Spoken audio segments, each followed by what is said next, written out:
69,000 शिक्षक भर्ती एक अंक से नियुक्ति से वंचित अभ्यर्थी लंबे समय से प्रदर्शन कर रहे हैं। 2019 में 69,000 शिक्षक भर्ती परीक्षा हुई थी, जिसमें कुछ प्रश्न विवादित थे। विवादित प्रश्नों को लेकर अभ्यर्थी विभाग के पास भी गए, लेकिन विभाग ने जब कोई संशोधन नहीं किया तो अभ्यर्थी हाई कोर्ट गए, जिसके बाद हाई कोर्ट ने अगस्त 2021 में आदेश दिया कि विवादित प्रश्न पर एक अंक बढ़ा के जो लोग मेरिट में आ रहे हैं उनको नियुक्ति दी जाए। पर सरकारी अमले के आला अधिकारियों ने हाई कोर्ट के इस आदेश को नहीं माना और मामला सुप्रीम कोर्ट पहुंच गया। नवंबर 2022 में सुप्रीम कोर्ट का फैसला आया, जिसमें सुप्रीम कोर्ट ने आदेश दिया कि जो हाई कोर्ट डबल बेंच का ऑर्डर आया है उसका अनुपालन किया जाए। लेकिन यहाँ किसी भी आला अधिकारी या सरकार के कानों पर जू तक नहीं रहेंगे। देखते ही देखते नवंबर 2023 आ गया। कुछ महीनों में ये साल भी खत्म होने को है, लेकिन सरकार ने अभी तक अभ्यर्थियों को नियुक्ति नहीं दी है और न ही उनकी मांगों को सुनने के लिए राजी है, जिससे निराश होकर अभ्यर्थी लंबे समय से लखनऊ के इको गार्डन में प्रदर्शन कर रहे हैं और सरकार से नियुक्ति की मांग कर रहे हैं। अभ्यर्थियों का कहना है कि कोर्ट का आदेश है कि 22 नवंबर तक इन्हें नियुक्ति दी जाए। अगर 22 नवंबर तक भी विभाग कुछ नहीं करता है तो कोर्ट ने विभाग के अधिकारियों के ऊपर सख्त कार्रवाई करने के आदेश दिए हैं।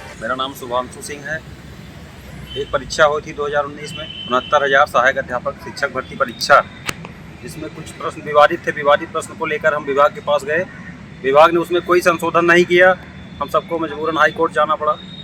हाई कोर्ट ने अगस्त 2021 में आदेश दिया कि जो विवादित प्रश्न है उस पर एक अंक बढ़ा के जो लोग मेरिट में आ रहे हैं उनको नियुक्ति दी जाए। सरकार उसको नहीं मानी और 10 माह झेलाने के बाद सरकार को नौकरी न देना पड़े, इसलिए वो सुप्रीम कोर्ट चली जाती है। कितनी शर्म की बात है। और सुप्रीम कोर्ट से भी करारी हार मिली उनको। नवंबर 2022 में आदेश आया कि हाई कोर्ट डबल बेंच का जो आदेश है उसका अक्षरशः पालन कर दिया जाए, लेकिन नवंबर 2022 में आदेश आया और नवंबर 2023 आ गया। 1 साल हो गया, इनको कोई असर नहीं पड़ रहा है। केवल 1000-1200 बच्चों की नियुक्ति करना है, नियुक्ति नहीं कर रहे हैं। और हम सब इको गार्डन में लगातार 89 दिन से बैठे हैं अपनी अधिकार को बचाने के लिए, सुप्रीम कोर्ट के सम्मान को बचाने के लिए, लेकिन इनको कोई फ़र्क नहीं पड़ रहा है। और कंटेम्प्ट में हाई कोर्ट में कंटेम्प्ट हुआ, उसमें भी आदेश आया है कि 22 नवंबर तक हर हाल में इन बच्चों को नियुक्ति दी जाए जो लोग कोर्ट में याची हैं। लेकिन अब देखते हैं 22 नवंबर तक क्या होता है। अगर 22 नवंबर तक सरकार कुछ नहीं करती, विभाग कुछ नहीं करता, तो कोर्ट ने इनके अधिकारी के ऊपर सजा करने के लिए भी कहा है। अब ये देखते हैं हमारी नियुक्ति करते हैं या ये जेल जाते हैं। जैसा कि कल हम जो है बेसिक विभाग के अधिकारी किरण आनंद जी से मुलाकात किए, तो उन्होंने हमको केवल फिर पुनः वही आश्वासन देते चले आ रहे हैं जो कई वर्षों से आश्वासन देते आ रहे हैं। तो हालांकि उनसे हमने कहा कि हमारा प्रक्रिया जल्द से जल्द पूर्ण कर दीजिए दिवाली के पहले। तो उन्होंने बस यही बात कह दी, अभी तक आरक्षण वालों को फाइनल नहीं हुआ है, 6800 वाला को तो कैसे करें। जब हमने उनको कहा कि सर्वोच्च न्यायालय के आदेश में कहीं भी 6800 और आरक्षण का मामला जिक्र नहीं है, तो सर हमको क्यों आप इसमें लपेट रहे हैं। तो इस बात को लेकर वो चुप हो जाते हैं। फिर वही क्रैश वाली बात करते हैं कि सिंगल बेंच का आदेश आया। फिर सिंगल बेंच का आदेश आया है और आदेश के बावजूद उन्होंने कह रहे हैं कि कट ऑफ जारी हुआ। हम समझ रहे हैं, हम ये नहीं समझ पा रहे हैं कि जो सुप्रीम कोर्ट का आदेश आया है उसमें कहीं ये जिक्र ही नहीं है। सुप्रीम कोर्ट का आदेश के अनुसार हमारा करिए, लेकिन हमें बेसिक विभाग जो है ये गलत तरीके से हमारे मुद्दे को बस फंसाया हुआ है। वो करना ही नहीं चाह रहे हैं, वो कुछ एक एक करके बहाना ढूंढ रहे हैं। अभी कंटेम्प्ट जो है लगा हुआ है, हम लोग का 22 तारीख को कंटेम्प्ट लगा है। इसमें देखते हैं अगर ये कुछ ना कुछ विभाग का नहीं कार्रवाई कर रहा है तो जज साहब राजेश सिंह चौहान जी भी इनको जो है सज़ा देने के लिए ठान लिया है। तो देखते हैं बस इनके आगे के रवैया क्या होता है। बाकी यही उम्मीद है कि बेसिक विभाग अधिकारी जल्द से जल्द हमारी प्रक्रिया को पूरा करें।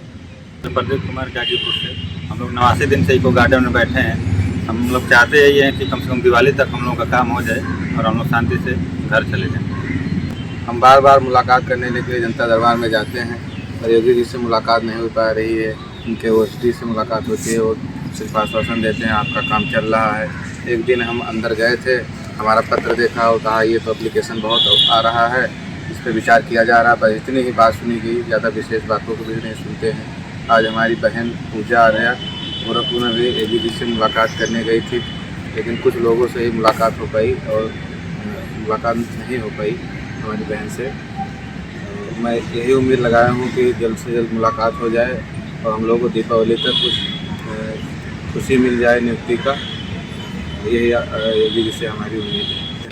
भारत माता की जय। उत्तर कुंजी को नियुक्ति दो, नियुक्ति दो, नियुक्ति दो। सुप्रीम कोर्ट का सम्मान करो, सम्मान करो, सम्मान करो। योगी जी न्याय करो, न्याय करो, न्याय करो। अब ऐसे में देखना ये दिलचस्प होगा कि क्या विभाग इन अभ्यर्थियों को नियुक्ति देता है या कोर्ट के आदेश की अवहेलना कर उन पे विभागीय कार्रवाई होगी। और ऐसे में एक सवाल ये भी उठता है कि जैसे जैसे लोकसभा चुनाव नजदीक आ रहे हैं, हर पार्टी अपना दमखम दिखाती नजर आ रही है, लेकिन क्या सत्ता में बैठी बीजेपी सरकार इन अभ्यर्थियों की मांगों को सुनेगी? क्या इन अभ्यर्थियों को उनके हिस्से का हक और न्याय मिलेगा?